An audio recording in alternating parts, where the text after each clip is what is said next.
প্রিয় দর্শক, আসসালামু আলাইকুম। আজকে আমি দেখাবো ভেন্ডি দিয়ে কিভাবে হাতে মেখে ভর্তা করতে হয়। আশা করছি রেসিপিটি আপনাদের কাছে ভালো লাগবে। ভালো লাগলে প্লিজ আমার চ্যানেলটিকে সাবস্ক্রাইব করবেন এবং বেল বাটনে অবশ্যই ক্লিক করবেন, যেন যে কোনো ভিডিও দেই না কেন সঙ্গে সঙ্গে পেয়ে যান। তাহলে দর্শক চলুন শুরু করা যাক। এখানে আমি নিয়েছি হাফ কেজির মতো ভেন্ডি। এগুলো আমাদের গাছের ভেন্ডি। এটাকে অনেকে ভেন্ডি বলে, আবার অনেকে ঢেঁড়স বলে। আমি এখন ঢেঁড়সগুলোকে কেটে কুচি কুচি করে নিয়েছি। অবশ্য ঢেঁড়সগুলো আমি আগে থেকে ধুয়ে নিয়েছিলাম। এখানে আমি ঢেঁড়সের ভর্তার জন্য নিয়েছি পেঁয়াজ কুচি, ধনেপাতা কুচি, ঢেঁড়স কুচি আর কিছু শুকনো মরিচ।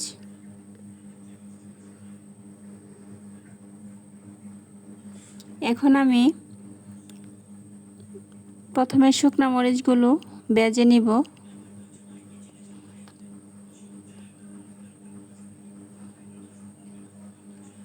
এখন আমার মরিচগুলো ভাজা হয়ে গিয়েছে। এখন আমি কড়াইয়ের মধ্যে একটু তেল দিয়ে দিব। দিয়ে দিচ্ছি 1 চিমটি লবণ,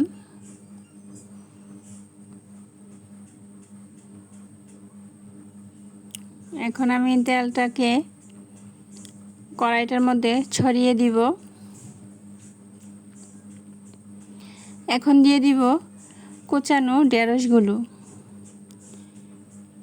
আমার ঢেঁড়সগুলো দেওয়া শেষ। এখন আমি এটাকে নেড়ে হালকা ভেজে নিব।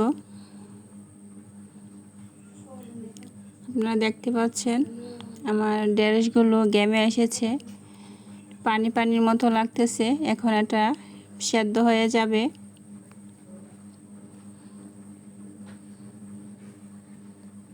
আমি এভাবে নেড়ে নেড়ে ঢেঁড়সগুলো টেলে নিব, যতক্ষণ না পর্যন্ত ঢেঁড়সগুলো একটু পোড়া পোড়া ভাব না আসবে, ততক্ষণ পর্যন্ত আমি এটাকে নেড়েই যাব। আপনারা দেখতে পাচ্ছেন ঢেঁড়সগুলো এখন একটু কালো কালো হয়ে আসছে। আমার ঢেঁড়স ভাজা শেষ। এখন আমি মরিচগুলিকে কুচি কুচি করে নিচ্ছি হাত দিয়ে।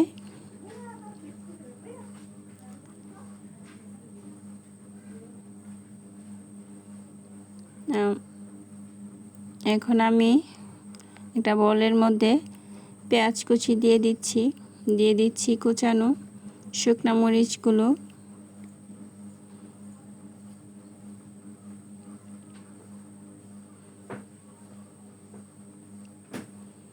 এখন দিয়ে দিচ্ছি লবণটা পরিমাণ মতো দিয়েছি।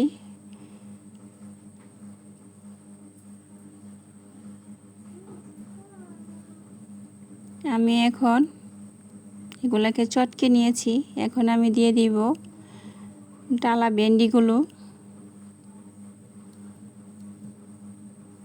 ভেন্ডিগুলো দেখতে পাচ্ছেন কত ঝরঝরে। এখন আমি এটাকে ভালোভাবে মেখে নিব। আসলে মাখার ওপর নির্ভর করে ভর্তাটা কতটা স্বাদ হবে। এখন আমি দিয়ে দিব ধনেপাতা কুচি। আপনারা যে কোনো ভর্তাই করেন না কেন পেঁয়াজের পরিমাণটা একটু বেশি দিবেন, তাহলে ভর্তাটা খেতে অনেক স্বাদ হবে। আমার ভর্তাটা প্রায় রেডি। আপনারা অবশ্যই এটা বাসায় ট্রাই করবেন এবং কেমন লেগেছে আমাকে জানাবেন। ভালো লাগলেও জানাবেন, খারাপ লাগলেও জানাবেন। তাহলে দর্শক আজকের মতো এইখানেই বিদায় নিচ্ছি। সবাই ভালো থাকবেন, সুস্থ থাকবেন এই কামনায়। আসসালামু আলাইকুম।